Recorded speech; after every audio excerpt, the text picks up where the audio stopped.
Монгол Улсын засгийн газрын 2013 оны одоо энэ санхүүгийн тайлбарыг их хурлаар хэлэлцэж байна.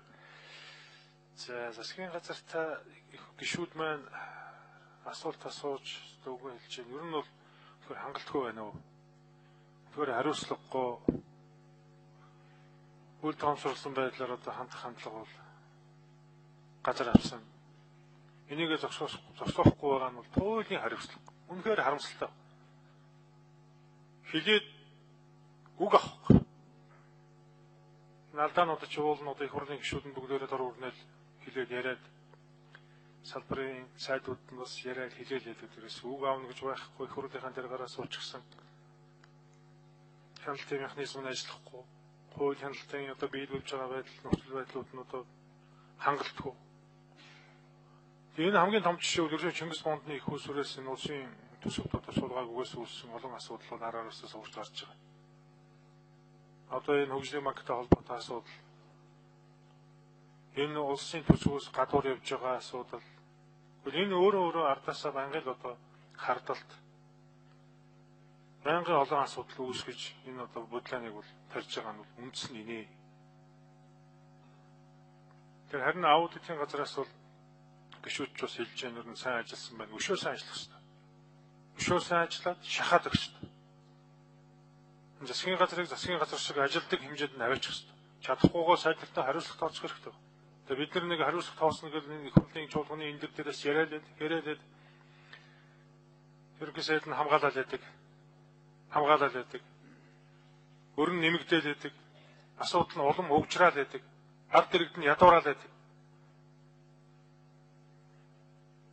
Тэгээ энэ иймэрхүү байдлаас болоод одоо жишээл гудамж төсөлтөй холбоотой үүнээс үүссэн тэр 47 тэрбумын асуудал гэж хууль зөрчсөн байдлыг аудит гаргаад ирсэн байна. Энэ 108 данстай холбоотой асуудлыг бас гаргаад ирсэн. 222 одоо төрийн албан хаагч одоо тэр унах ёсгүй албан хаагч нарыг бас гаргаад ирж байна. Ингээ бид нар гаргаад авах шүү дээ. Энэ Монгол улсын засгийн газар бол энэ цэвэр тунгалаг үйл ажиллагаа явуулах хэрэгтэй гэж бодож байна. Хэн нэгний эрх ашигт үйлчлсэн байдлаар энэ удаа үргэлжлэх юм сүүлдээ асуудал бол улмал хэцүүдэн шүү дээ. Жишээ нь одоо энэ Хүрлбаатар гишүүн хэлж байгаа Монгол улсын өр 5.8 их 80-аар одоо нэмэгдсэн гэдэг. Энэ бол их ноцтой асуудал шүү. Энэ өр гэдгийг бид нэр түрүү хэлж байгаа Отгонбаяр гишүүн ч гэсэн өрөвдийн одоо өр биш шүү гэж. Энэ бол доолрын өр бусад төлөгдөх ёстой. Богино хэмжээтэй их усуд татсан энүүгээрээ бүтээн байгуулалтууд хийж байгаа гэж тайлбарлаж байгаа боловч энэ 16-17 оноос эхлээд үүсэх үрийн дарамт Монгол улсын энэ их хурлын засгийн газар дээр ирэх ачаал хэдэн хувиар нэмэгдэх хэн хариуцлага хүлээх юм. Тэгээ ийм байдлуудыг бид нар одоо газар ахуулж ингэж болмооргүй байна. Тэгэхээр өшөө одоо аудит тул сайн ажиллах хэрэгтэй байна. Тэгээ энэ хариуцлагагүй хяналтгүй байдлаас болж Монгол улс хохирох ёсгүй, ард иргэд бас хохирох ёсгүй. Энийг бид нар бол хаанаа бол бодолцох ёстой. За Монгол банкны зүгээс энэ үн докторжуулах хөтөлбөрийн хүрээнд хэрэгжүүлсэний 4 дэд хөтөлбөр яваад байгаа маа. Энэ бас их хил ам дагуулж байгаа. Тэгэхээр энэ Монгол банкны алдагдал маань одоо шиг бодит байдлаар хэд болж байгаа. Энийг бол засгаас бол хариуцахгүй гэдээ хэлсэн шүү дээ. Ерөнхий сайд.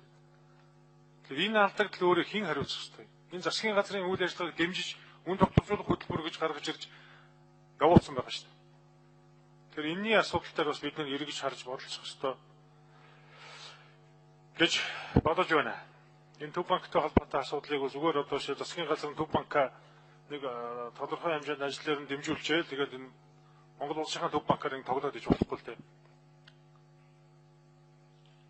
За Монгол улсын засгийн газар энэ нийслэлтэй холбоотой төр захиргааны байгууллагатай холбоотой төрийн данхайсан бүтц гэж хэрэгсээр байдаг.